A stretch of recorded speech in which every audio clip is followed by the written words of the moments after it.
Hello అండి, శ్రోతలందరికీ కొత్త నవలలోకి స్వాగతం అండి. నేను మీకు ఈరోజు చదివి వినిపించబోయే కొత్త నవల ప్రఖ్యాత రచయిత సూర్యదేవ రామ్మోహన్ రావు గారు రచించిన దేవుడు వర్సెస్ మానవుడు అనే నవలండి. ఈ నవల మీకు అందరికీ తప్పక నచ్చుతుంది అనుకుంటున్నాను.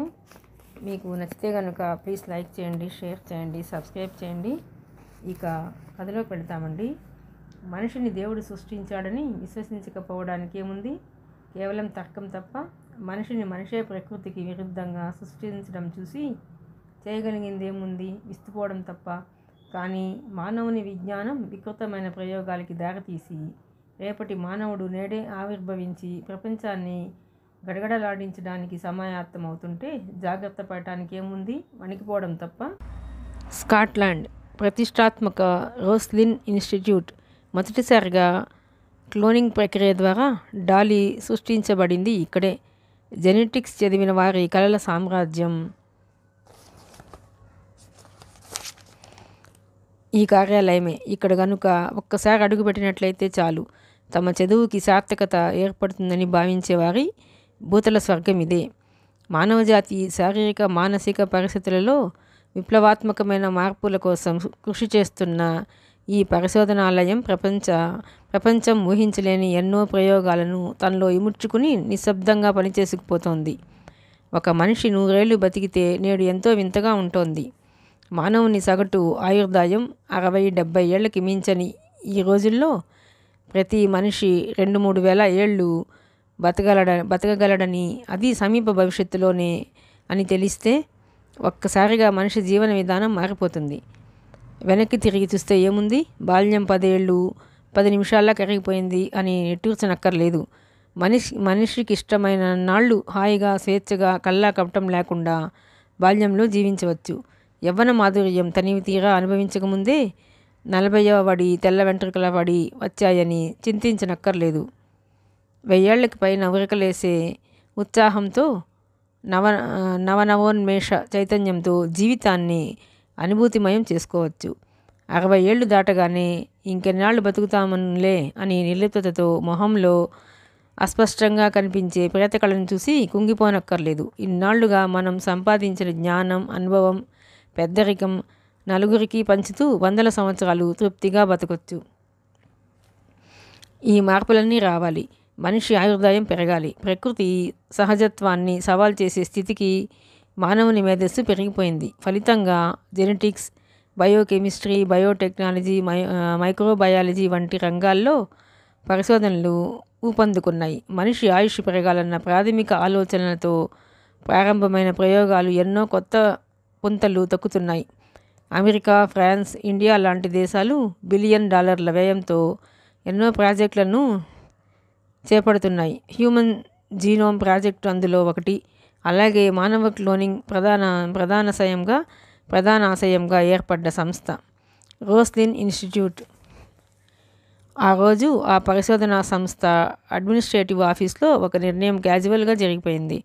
ఆ నిర్ణయం భవిష్యత్తులో ప్రపంచాన్ని, మరీ ముఖ్యంగా భారతదేశాన్ని కుదిపివేయగల శక్తివంతమైనదన్న విషయాన్ని ఈ లోకంలో ఎవరూ ఊహించలేదు. కోనసీమలో ఓ పల్లె. ప్రకృతి మాత ఎంతో శ్రమించి రూపుదిద్దిన బిడ్డలా సుందరంగా ఉంటుంది. ఎక్కడికి వెళ్ళినా రోడ్డుకి ఇరువైపులా కొబ్బరి చెట్లు తలలు ఊపుతూ స్వాగతం చెబుతాయి. కొబ్బరాకుల గలగలలు మేళతాళాలను గుర్తుకు తెస్తాయి. పచ్చని వరి పైరు, నిలువెత్తు పెరిగిన చెరుకు తోట, గెలల భాగంతో వంగిన అరటి చెట్లు, ఒక మొక్క పీకితే చాలు గుత్తులుగా కాయలతో నిండిన వేరుశనగ మొక్కలు. అంతటా సౌందర్యమే, సంపదే. సౌందర్యంలోనూ సంపదే. ప్రతి ఇల్లు పాడి పంటలతో, ఎన్నటికీ తరగని పుష్కలమైన ధనధాన్యాలతో నిండి ఉంటుంది. ఒక్కో ఇల్లు 1/4 ఎకరానికి తక్కువ కాని స్థలంలో కట్టబడి ఉంటాయి.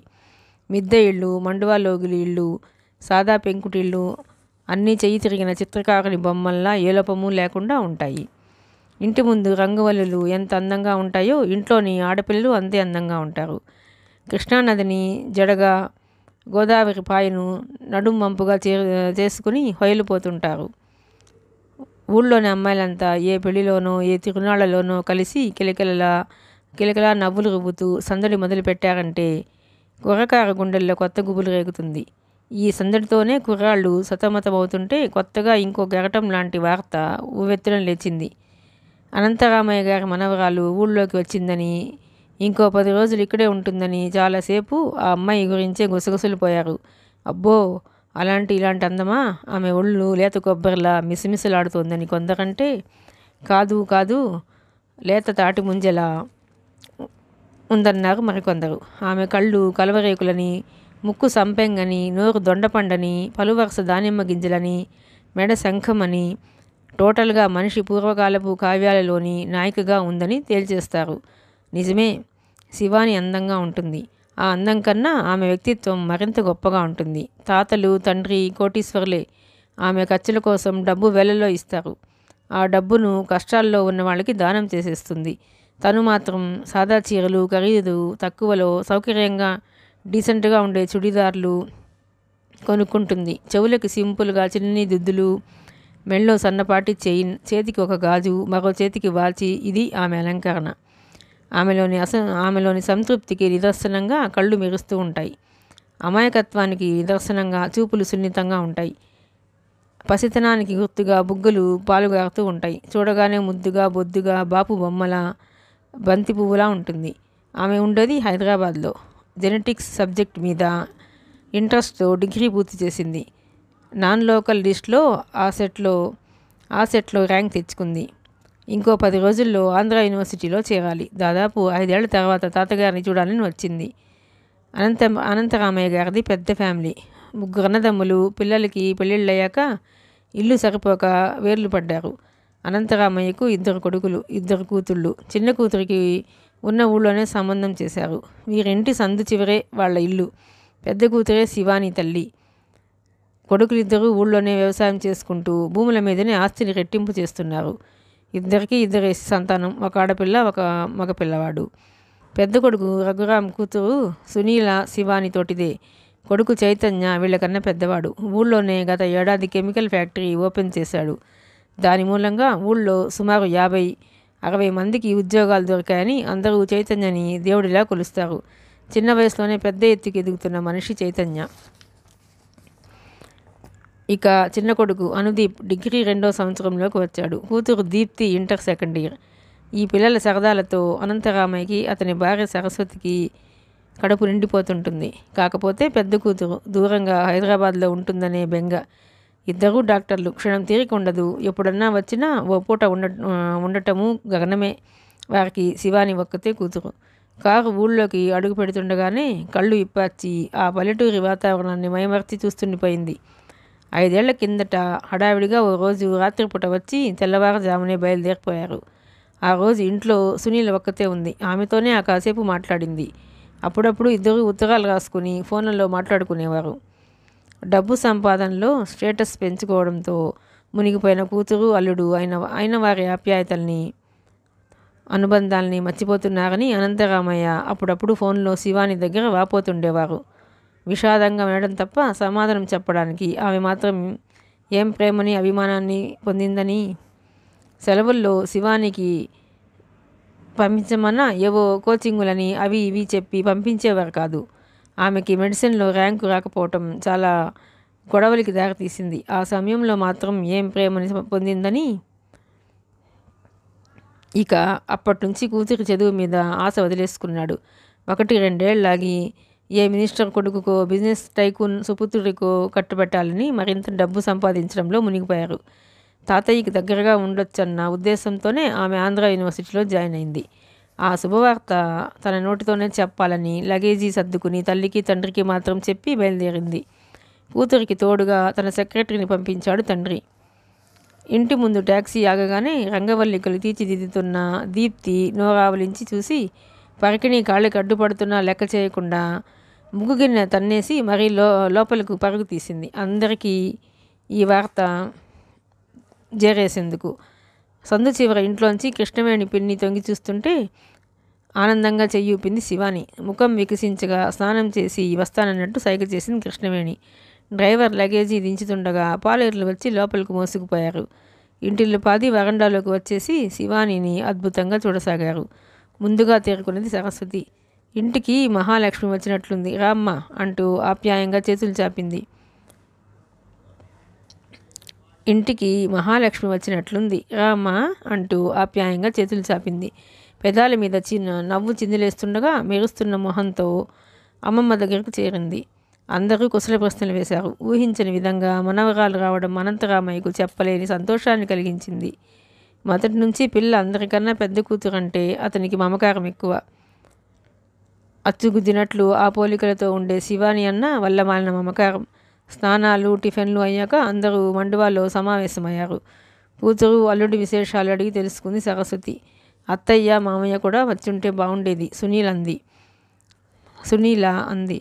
సండేస్ కూడా ఖాళీ ఉండటం లేదు, అందుకే రాలేకపోయారు తలదించుకొని అంది శివాని. అందరూ సానుభూతిగా చూశారు. మేడలో ఉన్న చిలకమ్మ మేడ దిగి వస్తేనే అనుదీప్ పాటని మార్చి ముద్దు చేశాడు. అందరూ ముసిముసిగా నవ్వారు. అందరూ కొత్త కావడంతో మొహమాట పడింది శివాని. అనుదీప్ వచ్చి శివాని పక్కన కూర్చున్నాడు. తాతయ్య, నాకంటే వయసులో ఎంత పెద్దది? ఎందుకురా అడిగారు ఆయన. ముందు చెప్పు తాతయ్య. ఏడాదిన్నర చెప్పాడు ఆయన. పర్లేదు, నేను అడ్జస్ట్ అయిపోతాను, టెండూల్కర్ లాగా కొంటెగా అన్నాడు. అందరూ గొల్లుమన్నారు. సిగ్గుపడిపోతూనే అనుదీప్ తల మీద మొటిక్కాయ వేసింది. దూరంగా కృష్ణవేణి రావడం కనిపించింది. ఆమె చేతిలో ఏదో బాక్స్ చూసి ఏంటో గుమగుమలు వస్తున్నాయి, ముక్కు ఎగబీలుస్తున్నాడు అనుదీప్. నీ కోసం కాదులేరా, నా కూతురి కోసం పెసరట్టు ఉప్మా అంటూ శివాని దగ్గరికి వెళ్ళి ప్రేమగా తలనిమిరి పలకరించింది. తను తెచ్చినది కొసరి తినిపిస్తుంటే కళ్ళు చెమర్చాయి శివానికి. ఆకలిగా లేకపోయినా ఆమె ప్రేమతో తెచ్చినది కాదని లేక తింది. చైతూ ఏడి అందరినీ చూస్తూ అడిగింది కృష్ణవేణి. ఆయనగారు ఫుల్ బిజీ, ఎప్పుడూ ఆ ఫ్యాక్టరీలోనే నివాసం, తిండి తిప్పలు పట్టించుకోడు సునీల కోపంగా అంది. వాడేదో కష్టపడుతుంటే నీకేం బాధ? కసిరిందామె. సెలవుల్లో సినిమాలకి షికార్లకి అన్నయ్య తిప్పడం లేదని అక్కకి బాధ, దీప్తి చెప్పింది. అక్కడికి నీకు బాధ లేనట్లు చెప్పింది. సరే దెబ్బలాడుకోకండి, శివాని వచ్చింది కదా, ఈ చుట్టుపక్కల విశేషాలన్నీ చూపిద్దాం అనంతరామయ్య అనునయింపుగా అన్నాడు. అంతేలేండి, ముందొచ్చిన చెవుల కన్నా వెనకొచ్చిన కొమ్ములు వాడి అని అలిగాడు అనుదీప్. కోపం రాలేదు శివానికి. అంత మంచి తెలుగు సామెత వినగానే మొహం వికసించింది. వెనకొచ్చింది కాదురా శివాని, చైతూ తర్వాత మీ అందరికన్నా ముందు పుట్టింది తనే కదా. అయినా మనం ఎన్నాళ్ళు బాగా చూసినా ఇంతకు ముందు తను పొందలేని దాన్ని ఇవ్వగలం. ఇక ఇప్పుడు ఎంత చూపినా తక్కువే. నా మనవలు మనవరాళ్ళు అందరూ నా చేతుల మీద మంచి చెడ్డ జరిపించుకున్నారు. ఈ చిట్టి తల్లి ఒక్కతే ఒంటరిగా పెరిగింది ఆత్రంగా అన్నాడు అనంతరామయ్య. సారీ తాతయ్య, నేను సరదాగా ఏడిపించడానికి అన్నాను నొచ్చుకుంటూ అన్నాడు అనుదీప్. నాకు తెలుసన్నట్లు భుజం తట్టారు ఆయన. ఈ అనుబంధాలు, ఆప్యాయతలు, ఆత్మీయతలు అంతా కొత్తగా మధురంగా ఉన్నాయి శివానికి. ఇంట్లో అందరికీ ఒకరి మీద ఒకరికి ఎంత ప్రేమ. తాతయ్యని అందరూ ఎంతో గౌరవంగా అభిమానంగా చూస్తున్నారు. అలాగే అత్తయ్యలని పిల్లలని తాతయ్య అంత ప్రేమగానూ చూస్తున్నారు. ఎవరికీ అసంతృప్తి అన్నదే లేనట్లుంది. అందరి మొహాల్లోనూ ఒక రకమైన సంతృప్తి, ఆనందం కనిపిస్తున్నాయి. జీవంతో నిండిన ఆ పరిసరాలు చూడగానే శివానికి ప్రాణం లేచి వచ్చినట్లయింది. ఇలాంటి సంతోషం కోసమేగా తాను ఇంతకాలం ఎదురు చూసింది. తనకిష్టమైన లక్ష్యం కోసం కృషి చేసిన మనశ్శరీరాలు అలిసినప్పుడు ఇలాంటి మనుషుల మధ్య సేద తీరటం ఎంత బాగుంటుంది. ఆ సమయంలో అనౌన్స్ చేసింది శివాని తనకి ఆంధ్ర యూనివర్సిటీలో పీజీ సీటు వచ్చిందని, ఈసారి నుంచి సెలవుల్లో ఇక్కడికే వస్తుంటానని. నమ్మలేని నిజం విన్నట్లు కాసేపు నిశ్శబ్దం. తర్వాత అందరూ ఒకేసారి గలగలా కలగాపులగంగా మాట్లాడిస్తూ తమ ఆనందాన్ని వ్యక్తం చేశారు. ఇంకేం, చైతూకి ముడేస్తే సరి, అమ్మాయి కళ్ళ ముందే ఉంటుంది. చిన్న కోడలు తోడి కోడలు చెవిలో అంది. మన ఆడపడుచు పడనిస్తుందా? అయినా పిల్లల అభిప్రాయాలు ఎలా ఉన్నాయో తెలుసుకోకుండా ముందే మనం బయటపడటం దేనికి? పెద్ద కోడలంది. అది నిజమేనన్నట్లు మౌనం వహించింది చిన్నావిడ. శివాని కాసేపు నడుం వాల్చి మధ్యాహ్నం భోజనాలయ్యాక డ్రైవర్ని రమ్మంటాను, చుట్టుపక్కల తిరిగేసొద్దురు గాని అనంతరామయ్య అన్నాడు. చైతన్య గది ఖాళీగా ఉందని, అందులో ఏసీ ఉందని అక్కడికి లాక్కుపోయింది సునీల. గదిలో కడుగు పెట్టగానే ఎదురుగా లామినేట్ చేయబడిన చైతన్య ఫోటో కనిపించింది. చిరునవ్వుతో ఎదుటివారి కళ్ళని హిప్నటైజ్ చేస్తున్నట్లుగా ఉంది ఫోటో. చూపులతో పూలబాణం విసిరినట్లు అనిపించింది. బావా అనగానే తెలుగు ఆడపడుచుల గుండెలలో ఎన్ని మధురోహలు కలుగుతామో అన్నీ ఒకే క్షణం ఆమె మీద దాడి చేశాయి. చదివింది జన్యుశాస్త్రం, మేనరికాల వల్ల ముప్పేంటో తెలుసు, మనసుని కంట్రోల్ చేసుకుంది. మీ అన్నయ్య చాలా బాగున్నారు. మీ అన్నయ్య ఏంటి బావా అను. నానమ్మకి వరుసలతో కాకుండా పేర్లు పెట్టి పిలిస్తే మహాకోపం అంది సునీల. అలాగే తలాడించింది శివాని. మధ్యాహ్నం భోజనాలై 1 గంట రెస్ట్ తీసుకున్నాక జీపులో పిల్లలంతా బయలుదేరారు. కెప్టెన్సీ బాధ్యత అనుదీప్ భుజాల మీద వేశారు అనంతరామయ్య. రంగంలోకి దూకాడు అనుదీప్. ముందుగా మన అరటి తోటకు వెళదాం. మామిడి తోట కూడా అక్కడే. తోటలన్నీ తిలికించి ప్రకృతిల చెట్లల్లో చెట్టుల, ఆకుల్లో ఆకుల కవిత్వం వెల్లువలా పెళ్ళుబీకి వచ్చేస్తుంది అనుదీప్కి. పిందెల్లో పిందెల చాలురా బాబు నీ కవిత్వం, పద ముందు అంటూ తోసింది సునీల. ఎంత సంవత్సరం పెద్ద అయితే మాత్రం ఇలా అవమానిస్తేలా? నాకు ఈ కెప్టెన్సీ వద్దే వద్దు, నేను రాను. అనుదీప్ వరండాలో కూలబడ్డాడు. అసలే శివానికి తెలుగు భాష అంటే మమకారం ఎక్కువ. అనుదీప్ చక్కని తెలుగుని వైనాలుగా మాట్లాడుతుంటే ఆమెలో ఉత్సాహం పొంగులు వారుతుంది. ఏం పర్లేదు దీపు, నీ వెనక నేనున్నాను, దూకు కథన రంగంలోకి ఉత్సాహపరిచింది శివాని.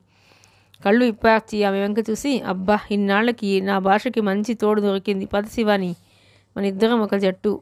ఉత్సాహంగా పక్కకొచ్చి నిలబడ్డాడు. ఇక అయిపోయాం అందరం, తమాషాగా పెదవి విరుస్తూ విచారంగా అంది సునీల. అందరూ నవ్వుకుంటూ బయలుదేరారు. గెలల భారంతో వంగిన అరటి చెట్లని చూడగానే పూర్ణ గర్భిణిలా నెమ్మదిగా ఒద్దికగా హుందాగా ఉన్నట్లు అనిపించాయి. అరటాకులో భోజనం చేయడం అంటే నాకు చాలా ఇష్టం, తన్మయంగా అంది శివాని. వెంటనే డ్రైవర్తో చెప్పి అరటాకులు కోయించి కట్టి జీపులో పెట్టించాడు. అరటి తోటంతా కలిగి తిరిగి చూశారు. ఎన్నో రకాల పళ్ళు ఉన్నాయి అక్కడ. దేశవాళి, చక్రకేళి, అమృతపాణి, ఆకుపచ్చ అరటి, కూర అరటి చూస్తుంటేనే కడుపు నిండిపోతుంది. మీరంతా ఎంతో అదృష్టవంతులు, రోజు ఈ పచ్చని చెట్ల మధ్య జీవితం గడుపుతున్నారు, శివాని అంది. ఆమె ఎగ్జైట్మెంట్ వాళ్ళకి ఎంతో విచిత్రంగా అనిపించినా అర్థం చేసుకున్నారు వాళ్ళు. తర్వాత మామిడి తోటలోకి వెళ్ళారు. చెట్ల కింద నీడలో జంపగానాలు పరిచి కూర్చున్నారు. చల్లగా ఉంది.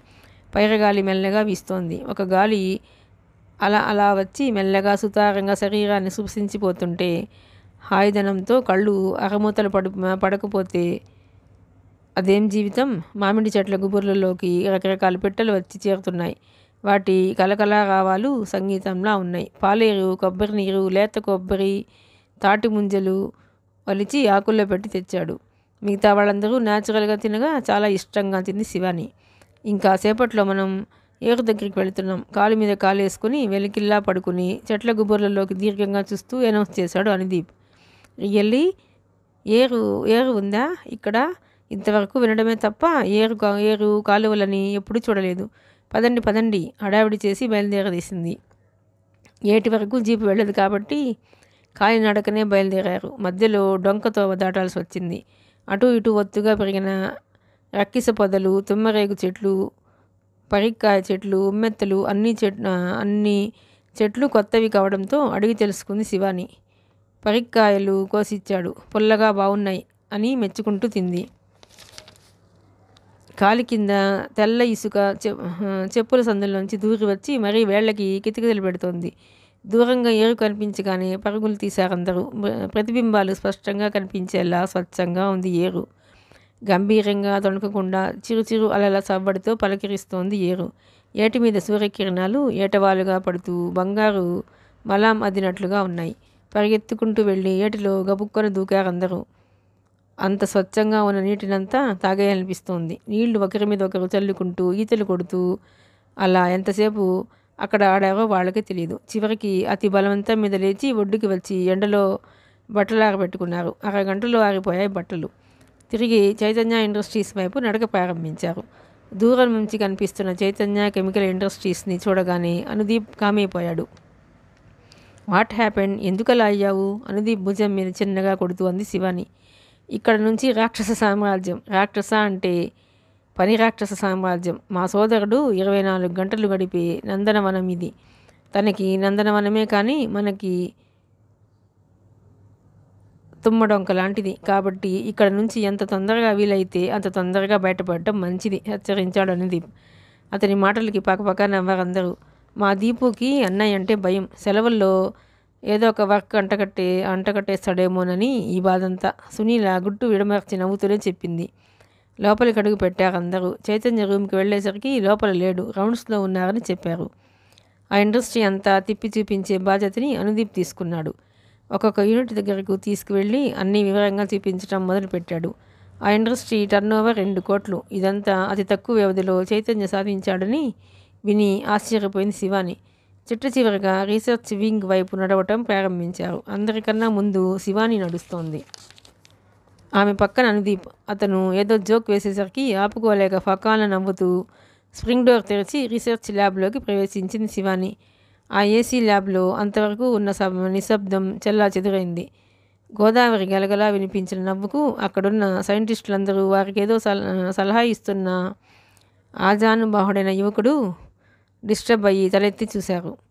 అనుదీప్ వారించేలోగానే శివాని లోపలికి అడుగు పెట్టింది. ఆ యువకుడు తీవ్రంగా ఆమె వంక చూశాడు. లోపలికి అడుగు పెట్టబోయిన అనుదీప్ వెనుదిరిగాడు.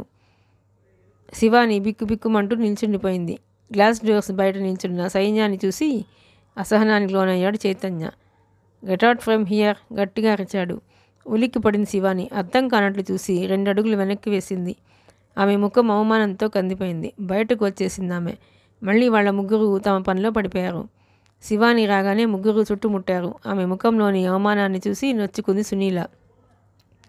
అన్నయ్య ఏమన్నా అన్నాడా అడిగింది. మాట్లాడకుండా ముందుకు నడిచింది శివాని. ఆమె వెనకాయ నడిచారు ముగ్గురు. ప్లీజ్ అన్నయ్య ఏమన్నాడు చెప్పు బ్రతిమలాడింది సునీల. నేను విన్నాను అనుదీప్ అన్నాడు. కళ్ళెత్తి ఓరగా చూసింది శివాని. గెట్అవుట్ అన్నాడు అనుదీప్ కోపంగా.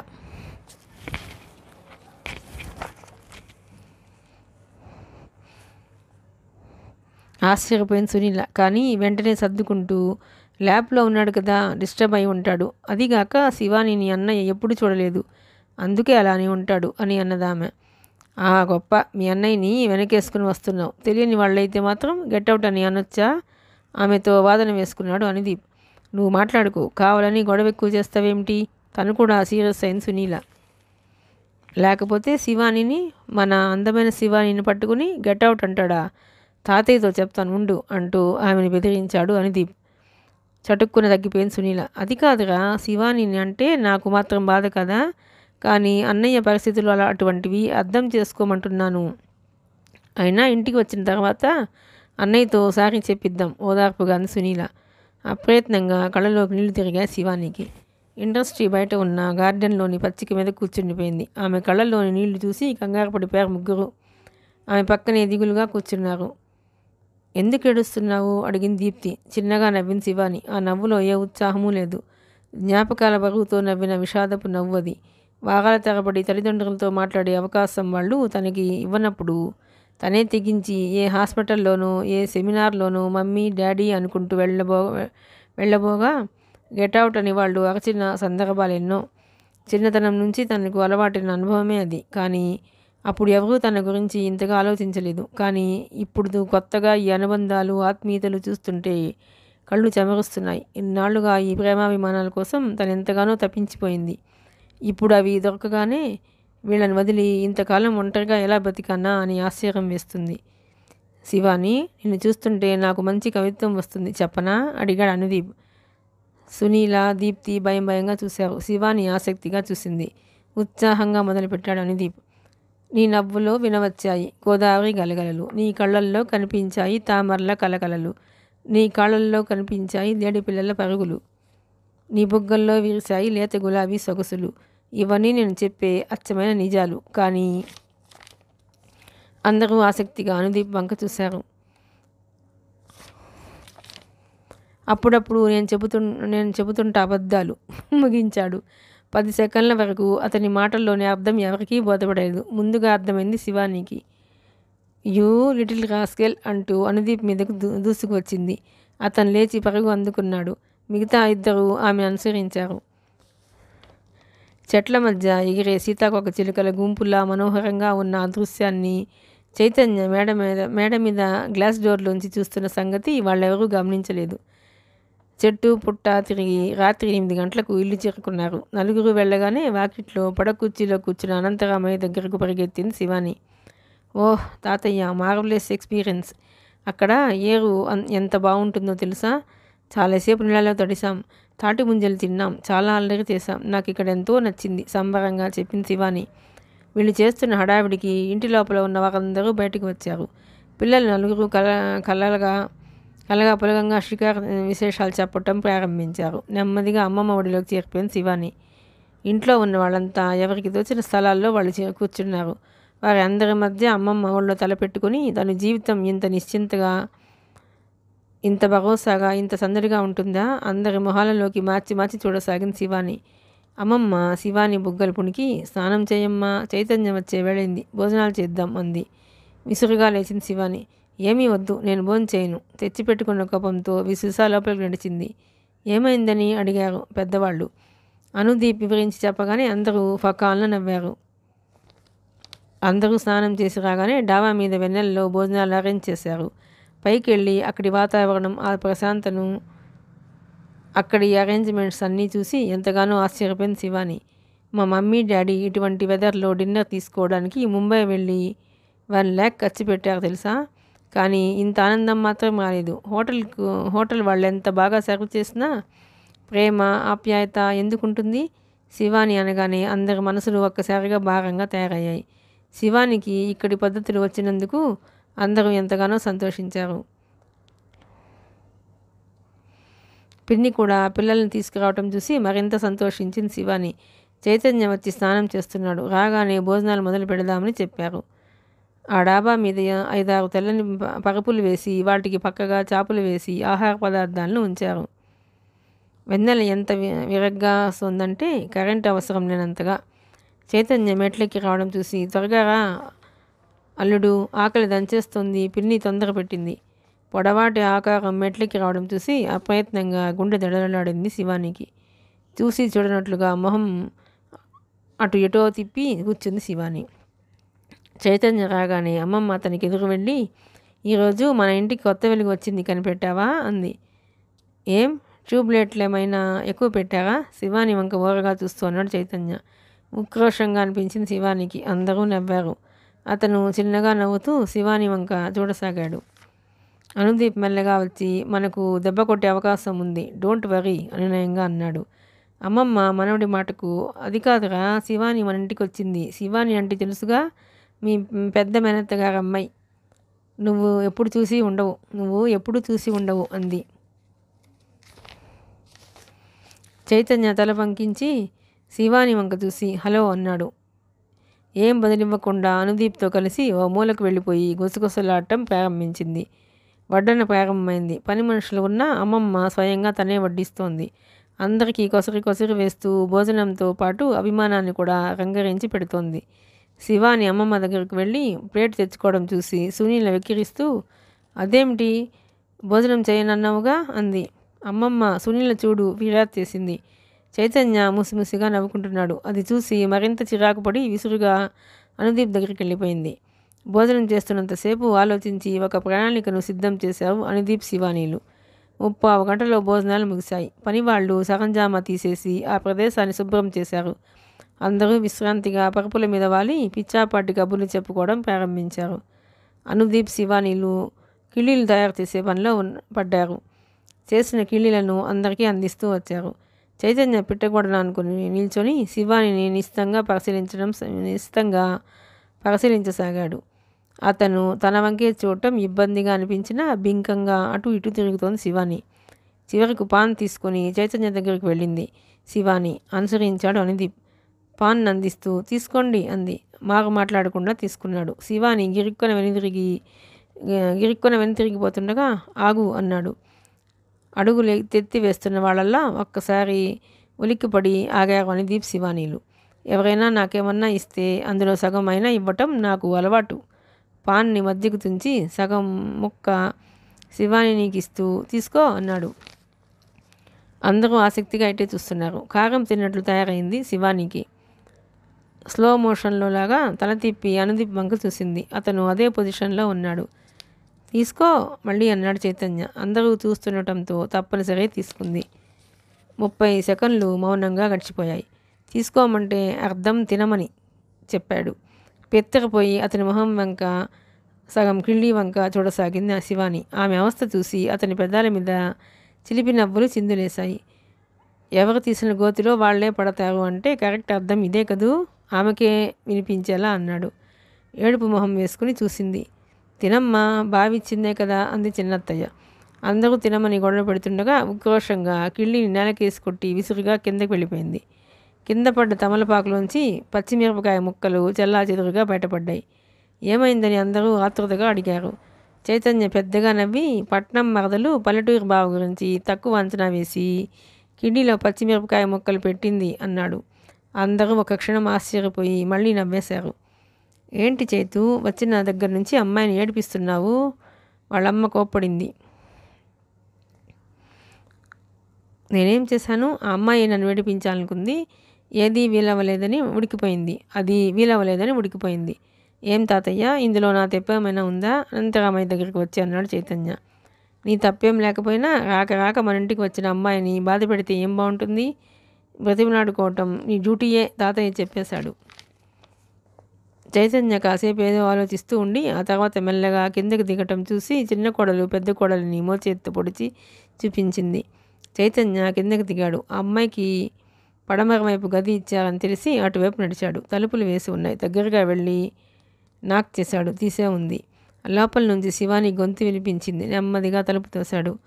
పందిరి మంచం మీద దిండు కింద తలదూర్చి పడుకున్న శివానిని చూసి నవ్వు వచ్చింది అతనికి. పింక్ కలర్ కాటన్ చుడీదార్లో శరీరఛాయ కలిసిపోగా గులాబీల గుత్తులను పడుకోబెట్టినట్లుగా ఉంది ఆమె శరీర లావణ్యం. అతను విస్మయంగా చూస్తుండిపోయాడు. ఎంతసేపటికి ఎవరు పలకపోయేసరికి దిండు తీసి తల తిప్పి చూసింది శివాని. ఎదురుగా మాటా పలుకు లేకుండా తన్నే చూస్తూ చైతన్య కనిపించగానే అదిరిపాట్లో లేచి కూర్చుని మంచం మించి దూకుపోయింది శివాని. కూర్చో చెప్పాడు చైతన్య. అతడి స్వరంలో అంత ఆజ్ఞ ఏంటో, ఇష్టం లేకపోయినా మాట వినేలా చేయగలిగిన కమాండ్ అతని గొంతులో ఉంది. మాట్లాడకుండా తల దించుకొని కూర్చుంది. ఏం చదువుతున్నావు అడిగాడు. చెప్పింది శివాని. నువ్వు మీ ల్యాబ్లో ఓ ఖరీదైన పరికరం మీద ఎంతో సమయాన్ని వెచ్చించి రీసెర్చ్ చేస్తుండగా ఎవరైనా వచ్చి డిస్టర్బ్ చేస్తే ఎలా ఉంటుంది అడిగాడు. నాకు అర్థమైంది. ఐఎమ్ సారీ బుంగమూతి పెట్టి అంది శివాని. దట్స్ గుడ్ నవ్వాడు చైతన్య. ఇంతకీ ఎప్పుడు వైజాగ్ వెళుతున్నావు మళ్ళీ అతనే అడిగాడు. ఏ తేదీన వెళుతుందో చెప్పింది. ఎందుకో ఇతనితో మాట్లాడాలంటేనే భయంగా ఉంటుంది. మొదటి చూపులోనే గట్టిగా అరిచి భయపెట్టినందుకేమో. కాసేపు ఆగి అతను మెల్లగా అడిగాడు. నీకు ఇక్కడి వాళ్ళు ఈ పరిసరాలు నచ్చాయా? తల గబగబా తిప్పేసింది. దాంతోనే అర్థమైంది ఈ అమ్మాయి ఎంతగా ఇక్కడి వాతావరణంతో అనుబంధాన్ని పెనవేసుకోబోతోందో. కానీ మీ మమ్మీ డాడీ ఏదో అనబోయి అర్థోక్తిలో ఆపాడు చైతన్య. నాకిప్పుడు 20 ఏళ్ళు దాటాయి. నా జీవితాన్ని నా ఇష్టం వచ్చినట్లు మలుచుకునే స్వేచ్ఛ నాకుంది. ఆమె స్వరంలో ఆత్మవిశ్వాసానికి విస్మితుడై చూశాడు. ఇక తర్వాత అతనేం మాట్లాడలేదు. బయటకు వచ్చేశాడు. వైజాగ్ బయలుదేరే రోజు వరకు హాయిగా గడిపింది శివాని. తర్వాత చిన్నమామయ్య శివాని తీసుకొని విశాఖ వెళ్ళి తన ఫ్రెండ్ ఇంట్లో వదిలాడు. అక్కడ పేయింగ్ గెస్ట్గా ఆమె ఉండటానికి ఆమె ఇష్టపడింది. ఆ మర్నాడే ఆమె యూనివర్సిటీకి వెళ్ళి జాయిన్ అయ్యే రోజు. సరిగ్గా 13 సంవత్సరాల క్రితం అర్ధరాత్రి 12 గంటల 10 నిమిషాల సమయం. విజయనగరం వెళ్ళే రూట్లో మెయిన్ రోడ్డుకి 1/2 కిలోమీటర్ దూరంలో ఉన్న ఫార్మ్ హౌస్ అది. చుట్టూ ఎత్తైన చెట్లు, గుబురు పొదలతో కాకులు దూరని కారడవిలా ఉంది ఆ ప్రదేశం. చందమామ ఎంత ప్రయత్నించినా ఇసుమంత వెన్నెల కిరణాన్ని కూడా పంపలేకపోతున్నాడు. ఆ చెట్ల మధ్య ఉంది ఆ బిల్డింగ్. చుట్టూ ఎత్తైన ప్రహరీ, దానికి ఫెన్సింగ్, పెద్ద గేటు. బయట నుంచి చూసేవారికి అక్కడ ఒక బిల్డింగ్ ఉన్నదన్న అనుమానమే కలగదు. గేటును దాటి లోపలికి వెళ్ళడానికి 10 నిమిషాలు పడుతుంది. అంత విశాలమైన ఆవరణ అది. ఎడం చేతి వైపు అవుట్ హౌస్ ఉంది. అక్కడ ఓ ముసలతను కూర్చున్నాడు. అంత పెద్ద బిల్డింగ్కి ఏకైక కాపలాదారతను. ఎప్పుడు ఏదో గొణుగుతూ ఉంటాడు. ఆ బిల్డింగ్ దగ్గరికి ఎవరు విజిటర్స్ రారు. దాంతో అతనికి పెద్దగా పని ఉండదు. ఆ సమయంలో అతను నిద్రపోవడం లేదు. ఆరుబయట నులక మంచం వేసుకుని పడుకుని ఏదో గొణుగుతూ ఉన్నాడు. ఇంతలో ఆ బిల్డింగ్లోంచి ఒక స్త్రీ హృదయ విదారకమైన ఆర్తనాదం చేయటం వినిపించింది. తలెత్తి చూశాడు. మళ్ళీ ఆ అరుపు వినిపించలేదు. కానీ ఇంతకు ముందు వినిపించిన అరుపుకే చెట్ల మీద పక్షులు రెక్కలు టప్టమ్మని కొట్టుకుంటూ గోలగోలగా అరుస్తూ గాలిలోకి లేచాయి. వాటి వంక విసుగ్గా చూసి మళ్ళీ తల వంచుకుని తనే ఏదో మాట్లాడుకోసాగాడు. ఆ బిల్డింగ్ బ్రిటిష్ కాలం నాటి పురాతనమైన రాతి కట్టడం. ఎన్నాళ్ళైనా చెక్కు చెదరకుండా ఉంది. జమీందారుల కాలం నాటి కోటలా ఉంటుంది. అది ప్రొఫెసర్ శశిభూషణ్ భవంతి. అతని తాత తండ్రులు జమీందారులు. జమీల్ పోయిన కోట్లాది ఆస్తిని అవకతవకలు చేసి మిగిల్చి దాన్ని వైట్గా మార్చి శశిభూషణ్కి అప్పగించాడు తండ్రి. శశిభూషణ్ జెనెటిక్స్ రంగంలో అపర మేధావి, భారతదేశం గుర్తించని ప్రతిభావంతుడు. అతనికి ఆస్తులు సంపాదించడం కన్నా జన్యుశాస్త్రంలో నిరంతర పరిశోధనలు చేయడంలో ఆసక్తి ఎక్కువ. అతను పిహెచ్డి చేయడం కోసం ఫారిన్ వెళ్ళినప్పుడు పరిచయమైన ఫ్రెంచ్ వనితను వివాహమాడిన తర్వాత ఇద్దరు ఇండియా తిరిగి వచ్చారు. పెళ్ళి అయిన చాలా సంవత్సరానికి ఆమె గర్భవతి అయింది. అయితే విచిత్రంగా ఆమెకి 6వ నెలలోనే పురిటినొప్పులు ప్రారంభమయ్యాయి. ఆ బిల్డింగ్లోనే ఆమె నొప్పుల బాధని అనుభవిస్తోంది. అంత పెద్ద బిల్డింగ్లో ఎన్నో గదులు ఉన్నాయి. ఆ గదుల్లో చాలా వాటికి తాళాలు వేసి ఉన్నాయి. శశిభూషణ్ భార్య పడుకున్న గది మాత్రం చాలా విచిత్రంగా సోఫిస్టికేటెడ్ లాబొరేటరీలా ఉంది. టేబుల్ మీద పడుకున్న ఆమె చేతుల బిగింపు, నుదుటి నుంచి చెమటలు దిగగారి జుట్టులో కలవడం చూస్తుంటే ఎంతటి బాధని అణిచిపెట్టుకుంటుందో తెలుస్తోంది. శశిభూషణ్ ఆమె బీపీ చెక్ చేశాడు. నార్మల్ కన్నా ఎక్కువగానే ఉంది. డెలివరీ టైంలో జనరల్గా ఆడవాళ్ళు టెన్షన్తో ఉంటారు కాబట్టి బీపీ పెరగడం సహజం. కాబట్టి అతను దాని గురించి అంతగా పట్టించుకోలేదు. కానీ కంప్యూటర్ స్క్రీన్ మీద కడుపులోని కదలికలు చూసి విస్తుపోతున్నాడు శశిభూషణ్. కొంతమంది ఆడవాళ్ళకి 5వ నెలలో పురుడు రావడం సహజం. ప్రీమెచ్యూర్ బేబీని కొన్ని నెలలు ఇన్క్యుబేటర్లో ఉంచి పెంచుతారు. ఆ తర్వాత ఆ బేబీ మిగతా పిల్లల్లాగే న్యాచురల్గా పెరుగుతుంది. కానీ ఈమెకి 6వ నెల మధ్యలోనే నొప్పులు వచ్చాయి. నొప్పుల తీవ్రత గ్రాడ్యువల్గా ఉంది. బేబీ హెడ్ నెమ్మదిగా కిందకి దిగాలి. అది సహజ ప్రసవం. కడుపులో ఉమ్మనీరు తగినంత ఉంది. అంతా నార్మల్గా ఉన్న ఫీటస్ విషయంలోనే డౌట్గా ఉంది. ఫీటస్ హెల్తీగా ఉంది. గత నెల నుంచి ఆశ్చర్యానికి గురి చేస్తున్న విషయం అదే. స్కానింగ్ తీసినప్పుడల్లా ఫీటస్ గ్రోత్ 3 నెలల అడ్వాన్స్గా ఉంటుంది. అసలు ఇది ఎలా సాధ్యమో అనుమానం వచ్చింది. ఎవరిని అడగలేని అనుమానం, ఎవరితోనూ చర్చించలేని అనుమానం. భర్త పరిశోధనలకి నిరంతరం సహకరించే ఆ ఫ్రాన్స్ యువతి ధైర్యాన్ని వీడలేదు. పైగా భర్తని ప్రోత్సహించింది. అందుకే ఇప్పుడు ఒంటరిగా కేవలం భర్త అండతోనే పురుడు పోసుకోవడానికి సిద్ధమైంది. నొప్పిని తట్టుకోవడానికి శశిభూషణ్ చేతిని గట్టిగా పట్టుకుంది. ఆమె గోళ్ళు అతని శరీరంలో దిగుతున్నాయి. అంత బలవంతంగా అణుచుకుంటోంది. మధ్య మధ్య ఆమె కళ్ళు తేలిపోతున్నట్లుగా ఉంది. అది చూసి కంగారు పడ్డాడు శశిభూషణ్. డాక్టర్కి ఫోన్ చేస్తాను లేవబోయాడు. చెయ్యి పట్టి అతడిని ఆపేసింది ఆమె. వద్దు, తల అడ్డంగా ఆడించింది. కొంచెం మారల్ సపోర్ట్ కోసం డాక్టర్ని పిలుస్తాను బాధగా అన్నాడు శశిభూషణ్. అంత నొప్పిలోనూ చిన్నగా నవ్వింది ఆమె. ఎవరైనా ఈ పరిస్థితిలో మనకి మారల్ సపోర్టు ఇవ్వగలరా?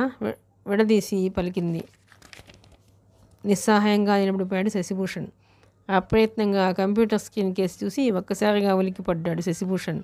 ఎక్కడి నుంచో అంతర్గత రక్తస్రావం జరుగుతోంది. మౌస్ చేతిలోకి తీసుకుని చెక్ చేయడం ప్రారంభించాడు. 2 నిమిషాలకి స్క్రీన్ మీద అక్షరాలు మిలమిలా మెరుస్తూ రక్తాక్షరాల్లా ప్రత్యక్షమయ్యాయి. Uterus rupture. మై గాడ్, పంటి బిగున పలికాడు. ఏమైంది? నిస్సత్తుగా అందామె. Don't worry, no problem, caesarean చేస్తాను. హడావిడిగా అన్నీ రెడీ చేస్తున్నాడు. కడుపులో కదలికలు మరింత పెరిగాయి.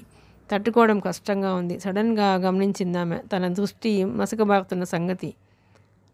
తల గిర్రున తిరుగుతోంది. మళ్ళీ బీపీ చెక్ చేసి ఉలిక్కిపడ్డాడు శశిభూషణ్. 200కి చేరింది. అప్పుడు అనిపించింది అతనికి పరిస్థితి తన చేజారిపోతుందేమోనని. ఇప్పుడు ఎవరికైనా ఫోన్ చేసి పిలిచే టైం కూడా లేదు. 1 నిమిషం కూడా వృధా చేయడానికి వీలు లేదు. కంప్యూటర్ స్క్రీన్ వంక చూస్తుండగానే అలారం ఎలర్ట్ చేసింది. ఊపిరి బిగపట్టి చూస్తుండగానే నాకు సరిగా కనిపించడం లేదు, కాస్తంత మాట తడబడుతుండగా అంది ఆమె.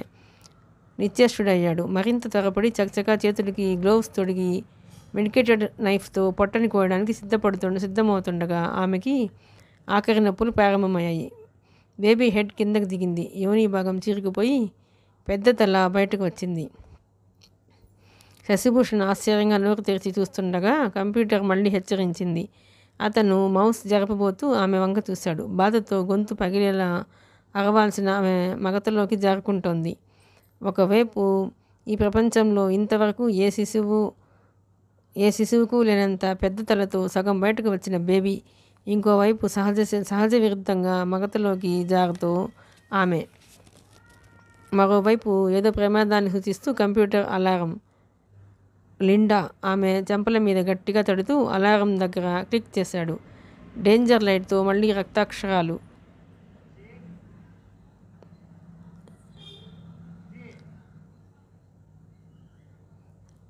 కేర్బ్రాల్, హేమర్ హగిక్. అతని నవనాడులు కృంగిపోయాయి. పిచ్చి పట్టిన వాడిలా లిండాను కదపటం ప్రారంభించాడు. ఆమె మత్తుగా కళ్ళు విప్పి చూడసాగింది. అతనికి ఆ సమయంలో తక్షణ కర్తవ్యం గుర్తొచ్చింది. త్వరగా తల్లి నుండి బిడ్డను వేరు చేయాలి. ఆ నిశ్చయానికి రాగానే ఫోర్సెప్స్ సాయంతో బిడ్డను బయటికి తీశాడు. పూర్తిగా ఈ లోకంలోకి వచ్చిన ఆ బేబీ మేల్ బేబీ. బిడ్డను చేతుల్లోకి తీసుకుని నాభి దగ్గర ఉండే బంధాన్ని కత్తిరించాడు. శిశువు వంక పరీక్షగా చూసి ఒక్కసారిగా ఉలికిపడ్డాడు. మామూలు శిశువు కన్నా రెట్టింపు సైజు ఉన్న తలతో, పులలాంటి కాళ్ళు చేతులతో, నెత్తి మీద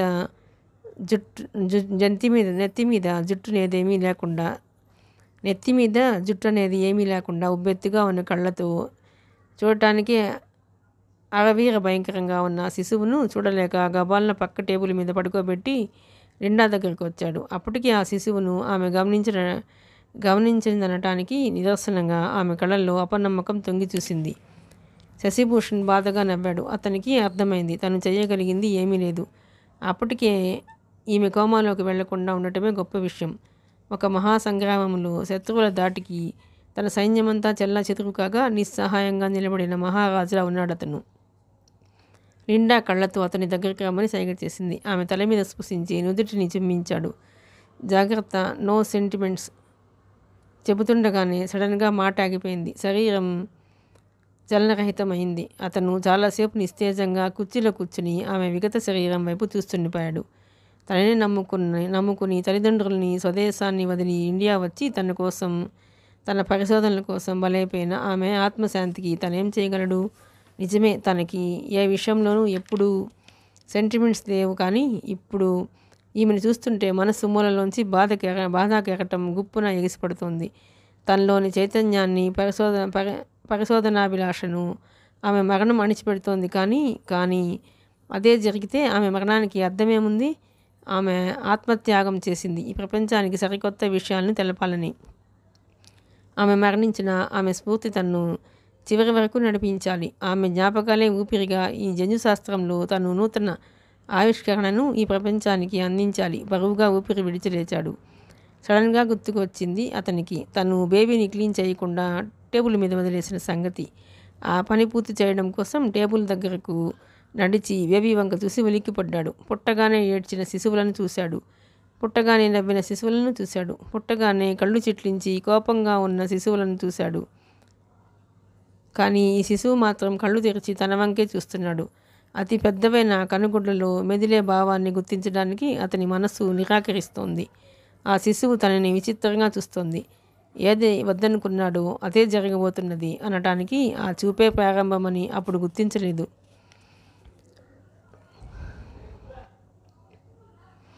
మధుమూర్తి ఇంట్లో పేయింగ్ గెస్ట్గా చేరింది శివాని. తెలియని వాళ్ళ దగ్గర ఉండటానికి ముందు మొహమాటపడిన తర్వాత వాళ్ళ రిసీవింగ్ చూసి ఆనందించింది. పిల్లలేని వాళ్ళు తన రాకకి ఎంతో సంతోషించారు. భార్యాభర్తలిద్దరూ ఎంప్లాయీస్. మధుమూర్తి షిప్ యార్డ్లో ఎగ్జిక్యూటివ్ ఇంజనీర్. భార్య మమత భారతీయ స్టేట్ బ్యాంక్లో మేనేజర్. అతనికి 45 ఏళ్ళు, ఆవిడకి 40 సంవత్సరాల వయసు. ఇల్లు మరీ పెద్దది కాకపోయినా ఉండటానికి సౌకర్యవంతంగా ఉంది. 3 బెడ్రూమ్ హౌస్ అది. అందులో ఒక రూమ్ శివానీకి కేటాయించారు. ఆమె సామానంతా తన రూమ్లో సర్దుకుంది. ఆ రాత్రి భోజనాల దగ్గర మమత శివానీతో పేయింగ్ గెస్ట్గా కాక మామూలుగా ఉండమంటే నువ్వు ఇబ్బంది పడతావని ఈ ఏర్పాటు. డబ్బు సెకండరీ, ముఖ్యంగా మాకు కావలసింది ఓ తోడు. నువ్వు ఇది అర్థం చేసుకుని మొహమాట పడకుండా నీకు కావలసినవి కుక్కుతో అడిగి వండించుకో. ఫ్రీగా ఉండు, మా కూతురే అనుకుంటాం చెప్పింది. అంతా విని సంభ్రమంగా తలూపింది శివాని. కొత్త ప్రదేశమైన ఆ రాత్రి ప్రశాంతంగా నిద్రపోయింది. తెల్లవారుజామున 5ంటికి మెలకు వచ్చింది. లేచి గది నుంచి బయటకు వచ్చింది. అప్పటికే మధుమూర్తి, మమత వాకింగ్కి వెళ్ళిపోయారు. రేపటి నుంచి తను అలవాటు చేసుకోవాలి అనుకుంటూ కాసేపు గార్డెన్లో పచారులు చేసి వచ్చి యోగా చేసి పావుగంట రిలాక్స్ అయ్యి స్నానం చేసి వచ్చింది. వంట మనిషి బ్రేక్ఫాస్ట్ సిద్ధం చేస్తుండగా వాళ్ళిద్దరూ కూడా వచ్చేసారు. 7ంటికల్లా ముగ్గురు కలిసి బ్రేక్ఫాస్ట్ చేసేశారు. శివానికి 8ంటికి క్లాసు. తనకి ఊరు కొత్త కావడంతో మధుమూర్తి డ్రాప్ చేశాడు. ఒక్కతే బెరుగ్గా యూనివర్సిటీలోకి అడుగుపెట్టింది. అదో మహాసామ్రాజ్యం. ఎటు చూసినా చెట్ల మధ్య దాగి ఉన్న బిల్డింగ్లే కనిపిస్తున్నాయి. ఎటు వెళితే ఏ డిపార్ట్మెంట్ వస్తుందో తెలియదు. తోమన వెళ్ళేవారిని అడిగి జెనెటిక్స్ డిపార్ట్మెంట్ కనుక్కుని అటువైపు అడుగులు వేసింది. డిపార్ట్మెంట్ తనవి తీరా చూసుకుంది. తను 2 ఏళ్ళు ఇక్కడే పీజీ చేయాలి. దేవుడు కరుణిస్తే రీసెర్చ్ కూడా ఇక్కడే చేస్తుంది. ఆ ఆలోచనల్లో ఆ తన్మయత్వంలో తల మునకలై నడుస్తుండగా పక్క నుంచి రైమని బైక్ తీసుకుపోవడం వినిపించింది. కానీ కనిపించలేదు. అమ్మో, ఇంత ఫాస్టా? భయంతో గుండెల మీద చేసుకుని స్వాగతంలో అనుకుంది. ఆఫీస్ దగ్గరికి వెళ్ళి మార్క్స్ షీట్స్ సబ్మిట్ చేసి క్లాస్ రూమ్ కనుక్కొని వచ్చి క్లాస్లో కూర్చుంది. అప్పటికే క్లాస్కి చాలామంది వచ్చేసారు. అందరూ ఫ్రెషర్సే. చాలామంది మొహమాటంగా కూర్చుంటే 4-5 చొరవ కలిగిన అబ్బాయిలు అందరితో పరిచయం చేసుకుంటున్నారు. ఇంతలో స్మార్ట్గా పొడవుగా ఉన్న ఒక అబ్బాయి లోపలికి హడావిడిగా వచ్చి డయాస్ మీద ఉన్న కుర్చీలో కూర్చున్నాడు. స్టూడెంటో తెలీదు, లెక్చరరో తెలీదు. నిల్చుని విష్ చేయాలో లేదో తెలియదు. స్టూడెంట్ అయితే ధైర్యంగా కుర్చీలో కూర్చోలేడని అండర్ ఎస్టిమేట్ చేసేసి లేచి నిలబడి విష్ చేశారు. గుడ్ మార్నింగ్, సిడౌన్, హుందాగా తల పంకిస్తున్నాడు అతను. శివానికి ఎందుకో డౌట్ వచ్చింది. కానీ ఎవరూ మాట్లాడటం లేదు కదా, తను ఎందుకు బయటపడాలన్నట్లు కూర్చుంది. అతను వరుసగా అందరి పేర్లు వివరాలు అడుగుతున్నాడు. ఒక్కొక్కళ్ళే వినయంగా లేచి తమ గురించి చెబుతున్నారు. అలా శివాని వంతు వచ్చింది. ఆమె లేచి చెప్పండి అంది. క్లాస్ అంతా గొల్లుమంది. అది చూసి అతని మొహం మాడిపోయింది. నీకు వినిపించదనుకుంటానమ్మా అడిగింది నిన్ను. నీ పేరు చెప్పు కఠినంగా అన్నాడు. నిజమే, కానీ ముందు మీ పేరు చెప్పడం మర్యాద కదా సార్ అన్నమాట ఒత్తి పలుకుతూ ఉంది. కోపంగా లేచి నిలబడ్డాడు అతను. ఒక లెక్చరర్ని అవమానిస్తావా? ఆవేశంగా అన్నాడు. శివాని మాట్లాడలేదు, అలాగే నిలబడింది. ఇంతలో గుమ్మం దగ్గర చెప్పుడయ్యి అందరూ తిరిగి చూశారు. 45 ఏళ్ల వయసున్న వ్యక్తి, సగం పండిపోయిన జుట్టు, సఫారీ డ్రెస్, కొంచెం వినూత్నమైన పర్సనాలిటీతో ఉన్న అతని వంక, ముందొచ్చిన కుర్రాడి వంక క్లాస్లో వాళ్ళు మార్చి చూడసాగారు. ఏం జరుగుతుంది ఇక్కడ? ప్రొఫెసర్ క్లాస్లోకి ప్రవేశిస్తూ అడిగాడు. స్టూడెంట్స్ బిత్తరపై లేచారు. ముందొచ్చినంతను నీడి నములుతూ, మీ గురించి వీళ్ళకి చెబుతున్నాను సార్, మీరెంత బాగా పాఠాలు చెబుతారో మెలికలు తిరిగిపోతూ అన్నాడు. లేదు సార్, అతను మా పేర్లు వివరాలు అడుగుతున్నాడు. శివాని నిర్భయంగా అంది. ఆమె వంక తినేసేటట్లు కోపంగా చూశాడు. ఆమె లెక్క చేయనట్లు తల ఎత్తి నిలబడింది. నువ్వు రీసెర్చ్లో జాయిన్ అయినా నీ అల్లరి మానలేదంటే నీకు సీట్ ఇప్పించి గైడ్గా ఉన్నందుకు నేను చెంపలు వేసుకోవాలి, కోపంగా అన్నాడు ఆయన. నిజమే, ఇష్టంగా అంగీకరించాడు ఆ కుర్రాడు. క్లాస్ అంతా ముసిముసి నవ్వులు రువ్వారు. అది గమనించి మరింత చిరాకు పడ్డారు professor. Get out from here, కోపంగా అన్నాడు. అలాగే సార్, ఆయనతో వినయంగా పలికి శివాని వంక క్రూరంగా చూసిపోయాడు అతను. అందరూ ఈ విషయం గురించే చిన్నగా చర్చించుకుంటుంటే ప్రొఫెసర్ అందరినీ హెచ్చరించి ఇంట్రడక్షన్ క్లాస్ చెప్పడం మొదలుపెట్టారు. ప్రొఫెసర్ చెప్పే విషయాలు తనకు మరీ కొత్త కాకపోయినా ఆయన చెప్పే విధానం సరదాగా ఆకట్టుకునేలా ఉంది. క్లాస్ అంతా నిశ్శబ్దంగా వినసాగారు. జెనెటిక్స్ యొక్క ఉపయోగం గురించి, జన్యుశాస్త్రం మూలంగా ఈ మధ్యకాలంలో మానవాళికి చేకూరుతున్న లబ్ధి గురించి ఆయన అనర్గళంగా దాదాపు 30 గంట క్లాస్ చెప్పారు. అంతసేపు సూదిపడినా వినిపించేంత నిశ్శబ్దం అలుముకుందక్కడ. అసలు ఈ సబ్జెక్టే చాలా ఇంట్రెస్టింగ్గా ఉంటుంది. తను తల్లిదండ్రులతో పోట్లాడి మరీ ఈ సబ్జెక్ట్ని ఎంచుకుంది. చాలామంది ఆ డిగ్రీ కోసమో ఉద్యోగం కోసమో దీన్ని ఎంచుకోలేదు. అనంతమైన జన్యుశాస్త్ర రహస్యాలలో ఏదో ఒకదాన్ని తను ఛేదించాలి. అందుకు అవసరమైతే తన జీవితాన్ని త్యాగం చేస్తుంది, నిర్భయంగా అనుకుంది శివాని. క్లాస్ కాగానే బయటకు వచ్చింది. క్లాస్లో 2-3 అమ్మాయిలు పరిచయమయ్యారు. వాళ్ళు క్యాంటీన్కి వెళుతుంటే వాళ్ళతో పాటు తను అటువైపు నడిచింది. కొంచెం దూరం వెళ్ళగానే ఉదయం క్లాస్కి వచ్చిన కుర్రాడు తన ఫ్రెండ్స్తో కలిసి చెట్ల నీడన బైక్స్ మీద కూర్చొని చిట్ చాట్ చేస్తూ కనిపించాడు. శివాని తల వంచుకొని ముందుకు నడిచింది. ఆ కుర్రాడు బైక్ మీద నుంచి కిందకు దిగి ఆమె పక్కకు వచ్చి అడుగులు కలిపి నడుస్తూ, మనం పెళ్లి చేసుకుందామా అని అడిగాడు. ఒక క్షణం గాలి కూడా స్తంభించిందా అన్నట్లు అందరూ నిశ్చేష్టులైపోయారు. శివాని పక్కనున్న అమ్మాయిలు తేరుకుని ముసిముసిగా నవ్వుతూ వెళ్ళిపోయారు. శివాని అతని వంక తిరస్కారంగా చూసి ముందుకు నడవబోతుంటే అతను అడ్డంగా వెళ్ళి, నా ప్రశ్నకు మీరు సమాధానం చెప్పలేదు అన్నాడు. సీరియస్గా చూసిన శివాని లెక్క చేయనట్లు ప్యాంట్ జేబులో చేయి పెట్టుకుని ఆమె సమాధానం కొరకు ఎదురు చూస్తూ నిల్చున్నాడు. ర్యాగింగ్గా తీవ్రంగా అంది. కాదు, నిజమే అన్నాడు. ఏంటి నిజం? ఈరోజే చూసిన అమ్మాయిని పట్టుకుని పెళ్లి చేసుకోమని అడగటం నిజమా అంది. చెట్టు కింద అతని ఫ్రెండ్స్ నవ్వుతూ చూస్తున్నారు. పోనీ పెళ్లి చేసుకోకపోతే ప్రేమించుకుందాం మొండికెత్తుతూ అన్నాడు అతను. నీకేమన్నా మెంటలా? కోపంగాని విసురుగా ముందుకు నడుస్తుంటే వెనక నుంచి అతను, చూసుకోండి, నాకన్నా గొప్పవాడు మీకు దొరకడు, అదేదో కూరల బేగంలా వెనక నుంచి చెప్పాడు. వెనక్కు తిరిగి చూడకుండా వెళ్ళిపోయింది శివాని. అటే చూస్తూ ఫ్రెండ్స్ దగ్గరికి నడిచాడు. అంత తొందరగా విడిచిపెట్టావేరా అన్నాడు. ఇంకా 2 ఏళ్ళు టైం ఉంది కదా, ముందు రోజే నడిపిస్తే ఆ అమ్మాయికి చదువు మీద విరక్తి కలిగి యూనివర్సిటీ మానేయగలదు అంటూ కారణాలు చెప్పాడు. వారం రోజులు అయ్యేసరికి శివాని ఇక్కడి వాతావరణానికి బాగా అలవాటు పడిపోయింది. ముఖ్యంగా మధుమూర్తి మమతల కంపెనీ ఆమెకు బాగా నచ్చింది. వాళ్ళిద్దరినీ చూస్తుంటే ఆమెకు చాలా ఆశ్చర్యంగా ఉంటుంది. పిల్లలు లేకపోయినా ఆ లోటు బయటపడకుండా భర్త చిన్నపిల్లాడైనప్పుడు భార్య తల్లి అయి, భార్య పసిపాపగా మారినప్పుడు భర్త తండ్రి అయి జీవితాన్ని ఆస్వాదించడం చూస్తుంటే అద్భుతంగా ఉంటుంది శివానికి. పేరుకు పేయింగ్ గెస్ట్గా ఉన్న కుటుంబ సభ్యుల్లో భాగంగానే వారు తనని స్వీకరించారు. తను అలాగే కలిసిపోయింది. ఎలాంటి ఇబ్బందులు ఎదురు కాలేదు. ఉదయాన్నే ముగ్గురు కలిసి జాగింగ్కి వెళ్ళటం శివానికి మరువలేని మధురానుభూతిగా ఉంటుంది. తనెప్పుడు తల్లిదండ్రులతో కలిసి ఇలా వెళ్ళలేదు. తను వెళ్ళలేదు అనటం సమంజసం. కుటుంబ సభ్యులందరి మధ్య మమతానుబంధాలు ఏ విధంగా పునవేసుకొని ఉండాలో తాతయ్య గారింట్లోనూ ఇక్కడ తెలుస్తుంది. యూనివర్సిటీ నుంచి వచ్చాక కూడా కాలక్షేపం సమస్య ఎదురు కాలేదు. 1:30 కల్లా ఇంటికి వచ్చి భోజనం చేసి కాసేపు నిద్రపోయి 4 గంటలకు లేచి 6 వరకు క్లాస్ బుక్స్ చదువుతోంది.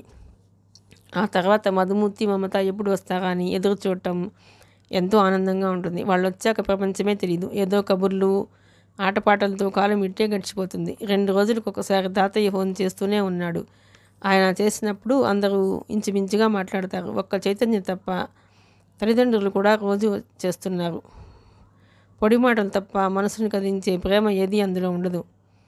ఆ రోజు ఎప్పట్లాగా యూనివర్సిటీకి వెళ్ళేసరికి స్టూడెంట్స్ అంతా గుంపులుగా సెమినార్ హాల్లో ఉన్నారు. విషయం ఏమిటని పక్కన ఉన్న అమ్మాయిని అడిగింది శివాని. ఆ అమ్మాయి సీనియర్, ఆ క్లాస్ కాదు.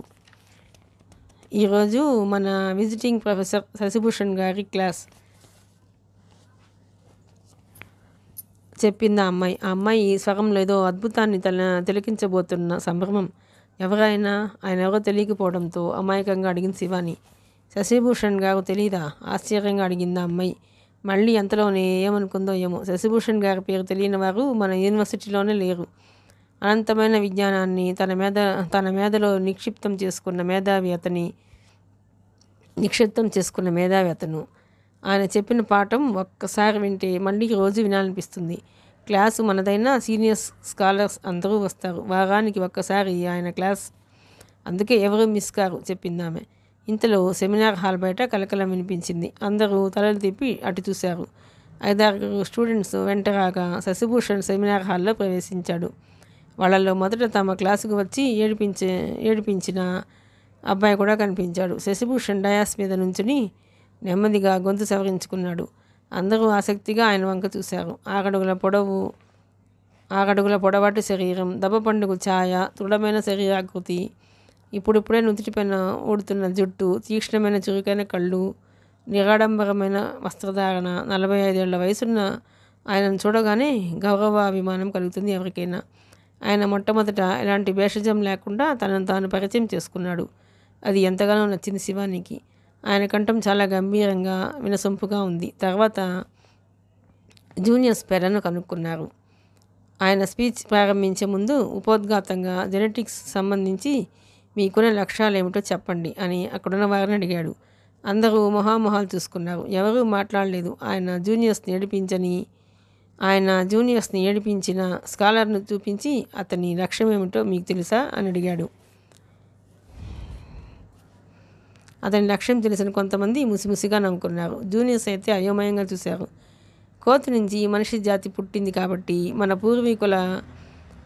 పూర్వీకులైనటువంటి కోతుల మీద ఇతనికి బాగా శ్రద్ధ. కోతుల ఆయుష్ని పెంచడానికి పరిశోధనలు చేస్తాడంట. చాలా సీరియస్గా చెప్పాడు శశిభూషణ్. ఆ స్కాలర్తో సహా అందరూ గొల్లును నవ్వారు. ఇప్పుడు చెప్పండి మీ లక్ష్యాలు ఏమిటో మళ్ళీ అడిగాడు ఆయన. లేచి నిలబడింది శివాని. అందరూ కుతూహలంగా ఆమె వంక చూశారు. మన తెలుగు కుటుంబాల్లో అత్యంత మధురమైన ఉత్తేజకరమైన అనుబంధం ఎవరెవరి మధ్య ఉంటుంది? శివాని ప్రశ్నించింది. అక్కడున్న వారందరూ ఎవరికి తోచిన సమాధానం వాళ్ళు చెప్పారు. శశిభూషణ్ పెదాల మీద చిరునవ్వుతో బావా మరదళ్ళు అప్రయత్నంగా అన్నాడు. అది విని వారందరూ విస్తుపోయారు. శివాని ఆరాధనగా ఆయనను చూసింది. ఎస్ సార్, ఇంత మధురమైన అనుబంధాన్ని శాశ్వతం చేసుకొనివ్వకుండా మన జెనెటిక్స్ అడ్డుపడుతుంది. వారికి పుట్టిన పిల్లలకు శారీరక మానసికమైన అవలక్షణాలు ఏర్పడుతున్నాయి. కాబట్టి ఈ ప్రతిబంధకాలను అధిగమించి బావా మరదళ్ళు స్వేచ్ఛగా బిడ్డల గురించి భయం లేకుండా భార్యాభర్తలు కావాలనేదే నా ఆకాంక్ష. ఆ దిశగా నేను రీసెర్చ్ చేస్తాను. ఎలాంటి తడబాటు లేకుండా శివాని చెప్పటం చూసి మొట్టమొదటిగా ప్రతిస్పందించింది శశిభూషణ్. ఆయన చప్పట్లు కొట్టడం చూసి అందరూ శృతి కలిపారు. ఆమె లక్ష్యం గురించి శశిభూషణ్ ఏ కామెంట్ చేయలేదు. కానీ ఆ స్కాలర్ మాత్రం ఏదో కామెంట్ చేశాడు. అతని లిప్ మూమెంట్ని బట్టి నీకు బాగున్నాడా ఏమిటి అతను అన్నట్లుగా ఊహించింది. విసురుగా అతని వంక చూసి తల తిప్పుకుంది. తర్వాత ఇద్దరు ముగ్గురు తమ లక్ష్యాలను వివరించిన తర్వాత ఆయన తన ప్రసంగాన్ని ప్రారంభించారు. వెల్ డియర్ ఫ్రెండ్స్, పూర్తిగా నేను చెప్పుకుపోయే కన్నా మీరు మధ్య మధ్య ప్రశ్నలు అడుగుతుంటే చెప్పటం ఇంట్రెస్టింగ్గా ఉంటుంది. మొట్టమొదట జెనెటిక్స్ అంటే ఏమిటో ఒకసారి గుర్తు చేసుకుందాం. అనువంశికత, హెరిడిటరీ గురించి, దాని వైవిధ్యం, వేరియేషన్స్ గురించి తెలిపే శాస్త్రమే జన్యుశాస్త్రం. ఆధునిక కాలంలో జన్యుశాస్త్రం ఎంతగా అభివృద్ధి చెందిందో మీకు అందరికీ బాగా తెలుసు. మనిషిలోని జీన్ను బట్టే అతని శారీరక నిర్మాణం, అతని వ్యక్తిత్వం రూపొందుతుంది. జీవశాస్త్ర పరిశోధనలో కొత్త మలుపు తెచ్చిన సంఘటన ఏదో చెప్పగలరా? శశిభూషణ్ అడిగాడు. జూనియర్స్లో ఒక అబ్బాయి లేచి నిలబడి క్లోనింగ్ సార్, క్లోనింగ్ ద్వారా డాలీ పుట్టడం ఒక గొప్ప సంఘటన అని నా ఉద్దేశం అని అన్నాడు. ఎస్ మై బాయ్, 1997లో రోస్లిన్ ఇన్స్టిట్యూట్లో పుట్టిన డాలీ అనే గొర్రెపిల్ల మొట్టమొదటి క్లోనింగ్. సార్, ముందు క్లోనింగ్ అంటే ఏమిటో తెలియజేయండి సార్, శివాని అడిగింది. క్లోన్ అంటే ట్విగ్, శాఖ అని అర్థం. ఈ పదం గ్రీకు భాషలో ఉంది. క్లోనింగ్ అనే ఈ పద్ధతి మొక్కల్లో జరిగే ఒక పద్ధతికి పోలికగా ఉంటుంది. కేంద్రిక మార్పిడి, న్యూక్లియర్ ట్రాన్స్ఫర్,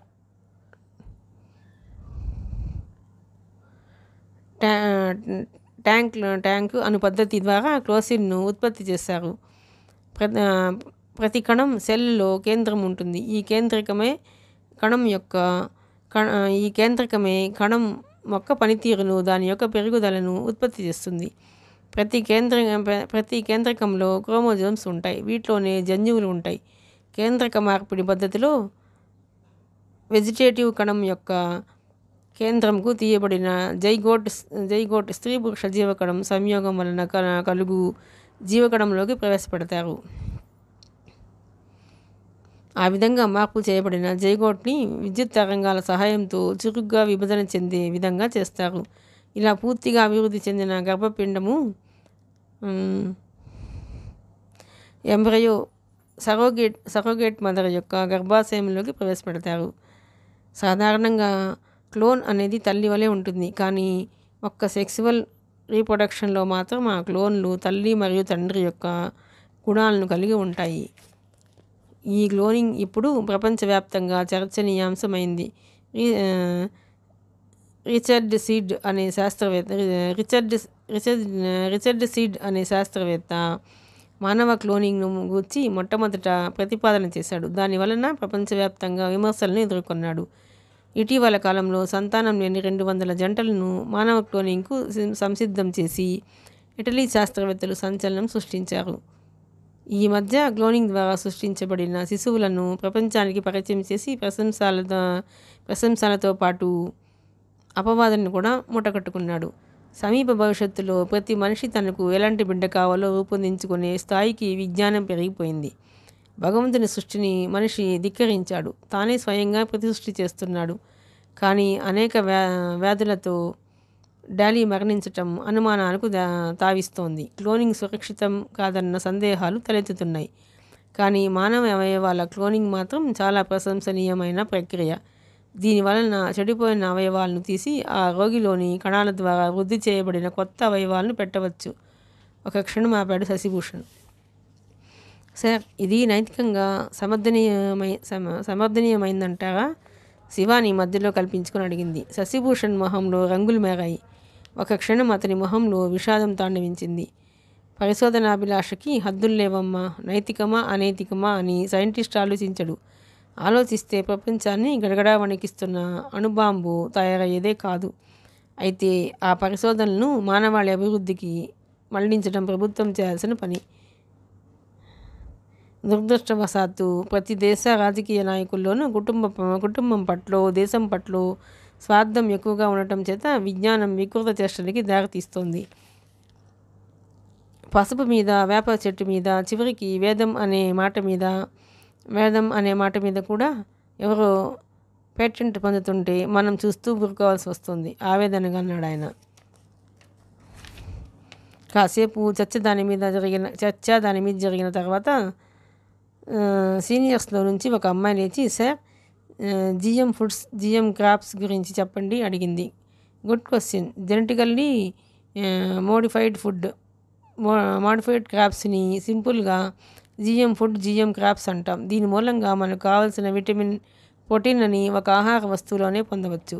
ఉదాహరణకి మనకి విటమిన్ ఏ లోపం వలన వచ్చే జబ్బులకి ఇప్పుడున్న పద్ధతి ప్రకారం మందులు వాడాలి. కానీ జిఎం ఫుడ్లోని గోల్డెన్ రైస్ని మనం ఆహారంగా ఉపయోగిస్తే ఆ డెఫిషియన్సీ నుంచి మనం బయటపడవచ్చు. ఎందుకంటే గోల్డెన్ రైస్లో విటమిన్ ఏ ఉత్పత్తికి సంబంధించిన జన్యువులు ఉంటాయి. ఈ రైస్ పసుపు రంగులో ఉంటుంది. దీంట్లో బీటా కెరోటిన్ ఉంటుంది. ఈ రైస్ ఉపయోగించడం వల్ల విటమిన్ ఏ లోపం వలన వచ్చే రోగాలను నివారించవచ్చు. వివిధ మొక్కల్లో ఉన్న మంచి గుణాలకు సంబంధించిన జన్యువులను తీసి మనకి కావలసినటువంటి మొక్కలలో ప్రవేశపెట్టి ఆ మొక్కల్ని అభివృద్ధి చేయడం ద్వారా జిఎం ఫుడ్ని ఉత్పత్తి చేయొచ్చు. అలాగే జన్యుపరంగా అభివృద్ధి చేయబడిన పంటల్ని ప్రపంచవ్యాప్తంగా 100 మిలియన్ ఎకరాల వ్యాసంలో పండిస్తున్నారు. వీటిలో ముఖ్యమైనవి మొక్కజొన్న, సోయాబీన్స్. ఈ మొక్కలు వాటంతటా అవే క్రిమిసంహారక పదార్థాలను ఉత్పత్తి చేసుకుంటాయి. అంతేకాదు మొక్క మీద చల్లే క్రిమిసంహారక రసాయనిక పదార్థాల వల్ల కలిగే చెడు ప్రభావాలను ఎదుర్కొనేటువంటి సామర్థ్యం కూడా కలిగి ఉంటాయి. ఇవి చాలా తక్కువ ధరల్లో లభ్యమవుతాయి. అంతేగాక వీటిని ఎక్కువ మొత్తంలో సులువుగా పండించుకోవచ్చు అంటూ చెప్పడం ఆపాడు శశిభూషణ్. జన్యుపరంగా అభివృద్ధి చేయబడిన హార్మోన్లు ఆవులలో ఉపయోగించడం వల్ల పాల ఉత్పత్తి పెంచవచ్చు. చేపల ఎదుగుదలను కూడా పెంచవచ్చు. ఇప్పుడు జన్యు మార్పిడి వల్ల మొక్కల్లో కలిగే రోగాలను కూడా నిరోధిస్తున్నారు. ఆర్కిటెక్ట్ లాంటి అతి శీతల ప్రాంతంలో పెరిగే చేపల నుండి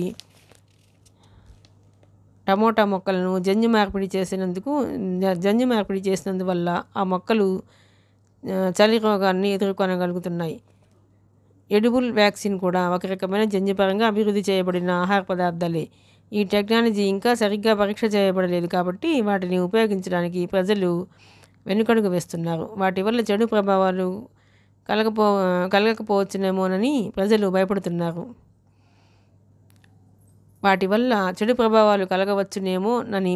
భయపడుతున్నారు. ఇవి ప్రకృతిపై దుష్ప్రభావం చూపొచ్చని అభిప్రాయం పడుతున్నారు.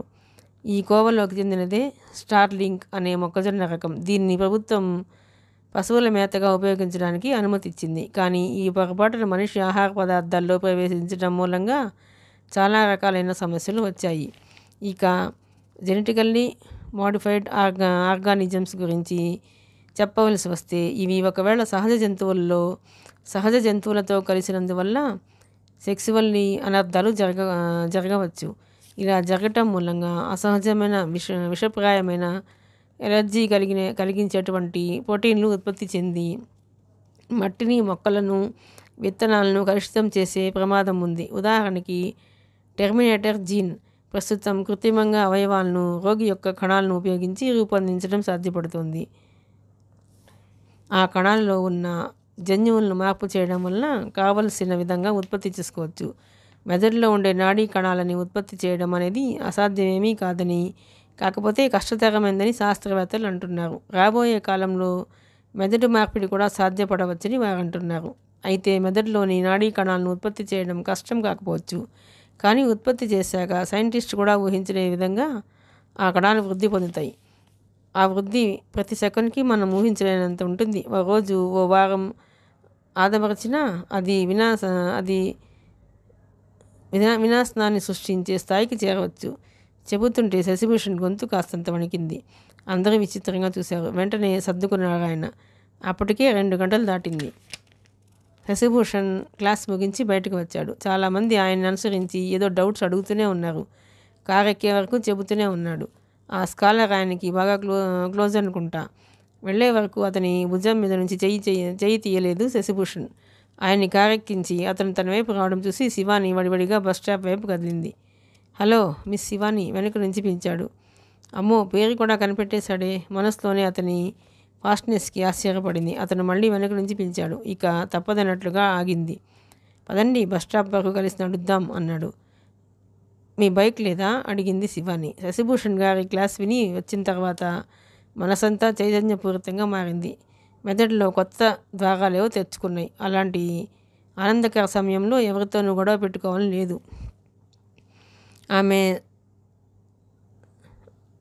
ఆమె స్టాప్నెస్ చూసి తబ్బిబ్బైపోయాడు. ఆమె డిగ్రీ ఎడ్యుకేషన్ గురించి వివరాలు అడిగాడు. చెప్పిందామె. ఇద్దరు కలిసి రోడ్ క్రాస్ చేస్తుండగా నీ పేరేమిటి అడిగింది. జ్యోతి మనోహర్ అని అతను చెప్తుండగా బస్సు రైన హారన్ వేస్తూ వెళ్ళింది. అతని పేరులోని మొదటి అక్షరం కోలా వినిపించింది. అతని వంక సానుభూతిగా చూసింది. అతని చేష్టలు అలాగే ఉంటాయి. దానికి తోడు వాటి మీద రీసెర్చ్ కూడా చేస్తానంటున్నాడు. ఎంతైతే మాత్రం వాళ్ళ పేరెంట్స్ ఇలాంటి పేరు పెట్టవచ్చా? జాలితో హృదయం నిండిపోయింది. ఆమె ముఖంలో మారుతున్న రకరకాల భావాలు చూసి అతను తలకిందులవుతున్నాడు. తన పేరు మొదటిసారి విన్నప్పుడు ఇంచుమించు అందరూ ప్రశంసగా చూసి మెచ్చుకునేవారు. ఈ అమ్మాయి ఏంటిలా? మరైతే మీరు పేరు మార్చుకోవడానికి ఎప్పుడూ ప్రయత్నించలేదా? కరుణ భక్షిస్తున్న కంఠంతో అడిగింది. ఎందుకు మార్చుకోవడం? ఫజిల్ అవుతూ అన్నాడు. మొహమాట పడింది ఎందుకో చెప్పడానికి. అయినా అతను అద్దం కానట్లు ఆమెనే చూస్తున్నాడు. మీ పేరెంట్స్ మీద మీకు ఎంత గౌరవం ఉన్నా జీవితాంతం ఇలాంటి పేరు ఎవరు భరించగలరు? మీరు తప్ప పూర్తిగా బిక్కమోహం వేసేశాడు. ఈసారి నుంచి ముందు 2 అక్షరాలు తీసేసి మనోహర్ అని చెప్పండి అందరికీ సలహా ఇచ్చింది. ఏమైంది? ఈ 2 అక్షరాలు ఆడపిల్లవనా? అయోమయంగా అడిగాడు అతను. అయినా కోతులకు ఆడపేరు మగ పేరు ఏమిటండి మీరు మరీను? విసుగ్గా కోప్పడింది శివాని. కోతుల ఎవరు? గందరగోళమైపోయాడు. అంతలో ఆమె ఎక్కవలసిన బస్సు వచ్చేసింది. ఆమె అటువైపు పరిగెడుతూనే అటువైపు చూస్తూ మీ పేరే కోతి మనోహర్ అన్నారుగా అంది. ఆమె అన్నది విని అతను నిశ్చేష్టుడయ్యాడు. ఇంతసేపు ఈ చర్చంతా ఆమెకు సరిగ్గా తన పేరు వినకపోవడం వల్ల వచ్చిందా? ఉస్సూరని నిట్టూర్చాడు. ఆమె బస్సు ఎక్కి అతని వంక నవ్వుతూ చెయ్యూపింది. సరిగ్గా అదే సమయంలో 13 సంవత్సరాల 13 రోజుల క్రితం జన్మించిన ఒక జీవిలో సరికొత్త కోరికలు ఉధృతమైనటువంటి వేగంతో విజృంభించి లేచాయి. మిగతా కథ 2వ భాగంలోనండి. ప్లీజ్ అండి, మీకు కనుక ఈ నవల నచ్చినట్లయితే లైక్ చేయండి, షేర్ చేయండి, సబ్స్క్రైబ్ చేయండి.